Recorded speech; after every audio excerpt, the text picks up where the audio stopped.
Hey everyone, welcome. We're about to dive into a fascinating and honestly a pretty startling theory about AI's real impact on our economy. We're talking about a chain reaction, like a set of dominoes, that this analysis says starts in a place that, well, most of us probably aren't even looking. So let's just kick things off with a pretty wild question. When we talk about AI taking jobs, what comes to mind? Probably factories, right? Or maybe call centers. But what if that's all wrong? What if the script gets totally flipped and the jobs we've always thought of as the safest, the most secure, what if those are the first to go?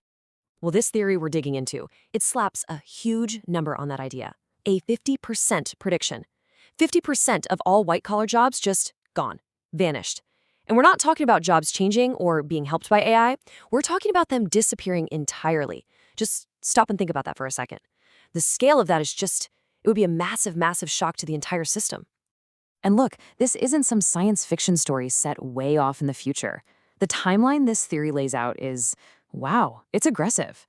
It's arguing this 50% drop in white-collar jobs isn't decades from now. Nope, it could happen within the next 5 years. That's how soon this economic shockwave is predicted to hit. Okay, so if this huge job loss is the big push, what's the very first domino to tip over? Well, according to this theory, it lands right on the doorstep of your average high-earning family. It all kicks off with a personal crisis for homeowners. So, how does this spiral even begin? The argument lays out this really clear and honestly pretty devastating sequence of events. Step 1. A high-end, white-collar job gets wiped out by AI. Step 2. To pay the bills, you're forced to sell off your stocks. But, that money doesn't last forever. So then, step 3. You start missing mortgage payments. And finally, the last step, you're forced to sell your home. It's just a terrifyingly fast downward spiral. And this right here, this is the moment where one person's crisis starts to blow up into a problem for the whole system.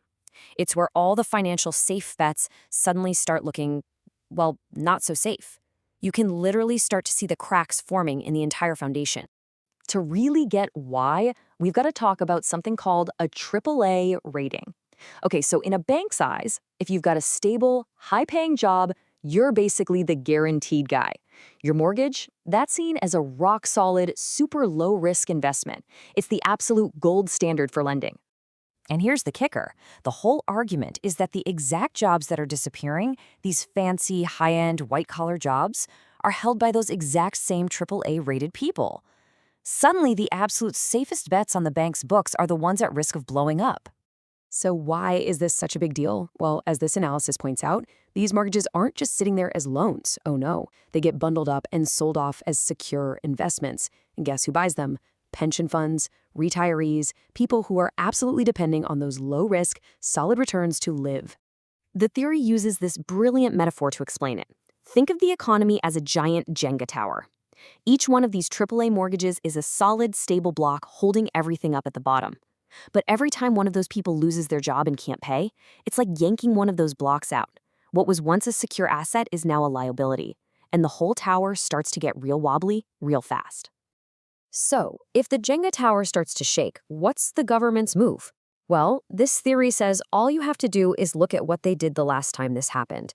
They pull out a very familiar playbook. Fire up the money printer. Just think back to the 2008 crisis. The government rolled out this thing called quantitative easing. That's really just a fancy way of saying they created trillions of dollars out of thin air to bail out the banks and stop everything from completely collapsing. The argument here is simple. They would do the exact same thing again. But, this solution is hardly a silver bullet. It comes with some really serious side effects. When you print that much money, two big things happen. First, you get massive inflation, which means the money in your wallet is suddenly worth less.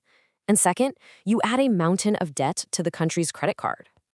And that brings us to the final and honestly the most alarming part of this whole prediction. Why this analysis says that printing money this time around wouldn't be a temporary patch-up job. No, it could be the thing that triggers the final catastrophic tumble. The reason why? It all comes down to sheer terrifying scale. Right now, this analysis points out there's something like $14 trillion in mortgages in the U.S. market. $14 trillion. That's the size of the Jenga tower we're playing with. Let's try to put that number into perspective. Compared to what happened back in 2008, the argument is that today's housing market is 3 times bigger, and it's carrying double the debt. So the problem isn't just a repeat of last time, it's exponentially bigger. The stakes are so much higher. So here's the bottom line. To prop up a system that's 3 times bigger than the one that nearly collapsed in 2008, the government would have to come up with a bailout on a scale that is, well, it's almost unimaginable. And that leads directly to the final jaw-dropping conclusion of this theory. The analysis ends with this just, wow, prediction.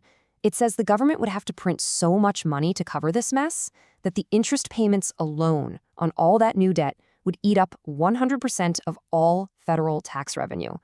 Let that sink in for a minute. Every single dollar the government collects in taxes would go to nothing else but paying the interest on the debt from this one bailout. So that leaves us with this one big question, right? A question that really ties this whole theory together. Is our economy this stable, solid structure built on a strong foundation, or is it more like a fragile Jenga tower, like this analysis suggests, with AI about to yank out a critical block from the very bottom?